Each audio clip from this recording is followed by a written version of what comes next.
হওয়া দরকার, তাহলে সেটা বিবেচনা করে দেখতে পারবে। আমরা আশা করি আগামীতে এবং আমাদের সরকার আমলেও যদি কোনো গুরুতর মানবাধিকার লঙ্ঘনের ঘটনা ঘটে, যে কোনো ক্ষেত্রেই ঘটে, তাহলে আমাদের যে মানবাধিকার বিষয়ক যে রাষ্ট্রীয় এজেন্সি অফিসগুলো আছে, এটার পাশাপাশি OHCHR এর যে লোকাল অফিসটা হবে, সেটা একটা গুরুত্বপূর্ণ ভূমিকা পালন করতে পারবে।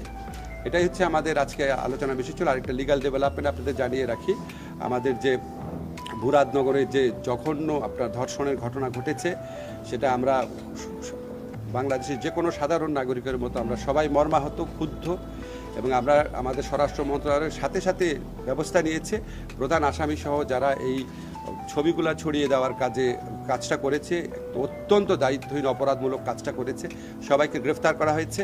আপনারা জানেন আমরা ধর্ষণ সংক্রান্ত যে আইন আছে সেটার অ্যামেন্ডমেন্ট করেছি। দ্রুততম সময় আপনারা মাগুরার ক্ষেত্রে আপনার বিচারও দেখেছেন। এটাও আমরা সর্বোচ্চ গুরুত্ব দিয়ে এই ঘটনার বিচার করব, এটা আমরা বদ্ধপরিকর। শুধু এটুকু জানালাম আপনাদের। সিআরপিসিটা তো আপনার অধ্যাদেশ আকারে নীতিগতভাবে চূড়ান্ত অনুমোদনই হয়ে গেছে। এখন আপনার চূড়ান্ত অনুমোদন হয়ে যাওয়ার পর আইন মন্ত্রণালয় যে লেজিসলেটিভ ড্রাফটিং যে উইং আছে, সেখানে ভেটিংয়ের জন্য যায়। ভেটিংয়ের জন্য আপনার একদিন লাগবে। আমরা খুব দ্রুত কাজ করে দিই। আশা করি আগামীকাল গেজেট নোটিফিকেশন হয়ে যাবে। তার মানে আগামীকাল থেকে কার্যকর হবে। প্রাথমিক তদন্তটা কয়দিনের মধ্যে হবে? প্রাথমিক তদন্ত রিপোর্টটা ম্যাজিস্ট্রেট কাছে দিবে, এটা কতদিনের মধ্যে করতে হবে? এটা তো আমরা ধরেন এটা পুলিশের অ্যাডমিনিস্ট্রেটিভ ব্যাপার। ওনারা যখন বসবে, আমরা পুলিশ স্বরাষ্ট্র মন্ত্রণালয়কে এম্পাওয়ার করেছি। এম্পাওয়ার করার পর ওনারা সিদ্ধান্ত নেবে, প্রশাসনিক সিদ্ধান্তের মাধ্যমে, যে আইনগতভাবে আমার কর্তৃত্ব আছে, আমি তোমার বললাম, ওনারা সিদ্ধান্ত নেবে। এটা 24 ঘন্টার মধ্যে দাও বা এটা 48 ঘন্টার মধ্যে দাও। এক একটা মামলা তো এক এক ধরনের। না, আইনে উল্লেখ করার দরকার নাই, কারণ কোনো মামলা থাকতে পারে 500 আসামি, কোনো মামলা থাকতে পারে 50 জন আসামি। তো সেটা যে সুপারভাইজিং যে পুলিশ অফিসার আছেন, ধরেন এসপি আছেন, পুলিশ কমিশনার আছেন, ওনারা তো বুঝবে। আমরা ওনাদেরকে ক্ষমতায়িত করেছি, সরকার ওনাদেরকে ক্ষমতায়িত করেছে, ভুয়া মামলা আর মামলা বাণিজ্য থেকে মানুষকে রেহাই দেওয়ার একটা সুযোগ করে দিয়েছে।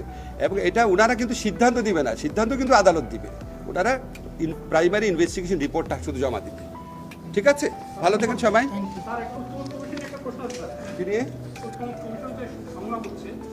ও, এটা নিয়ে আমার কথা বলার এখতিয়ার নাই ভাই। ভালো থেকেন।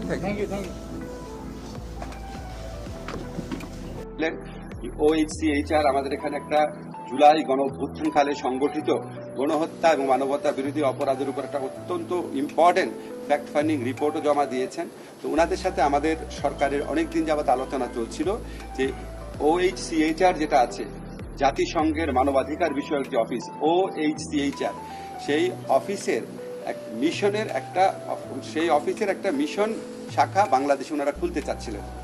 মানে ওই OHCHR মিশনের একটা অফিস বাংলাদেশে হবে, এই লক্ষ্যে ওনারা আলোচনা করছিলেন।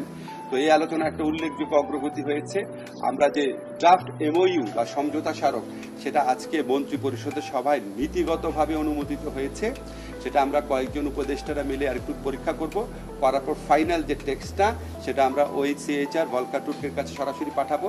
ওনারা এগ্রি করার পর আশা করি আমরা দ্রুততম সময়ের মধ্যে MOUটা সাইন করতে পারবো, এবং এটার ভিত্তিতে বাংলাদেশে জাতিসংঘের মানবাধিকার বিষয়ক একটা অফিস হবে।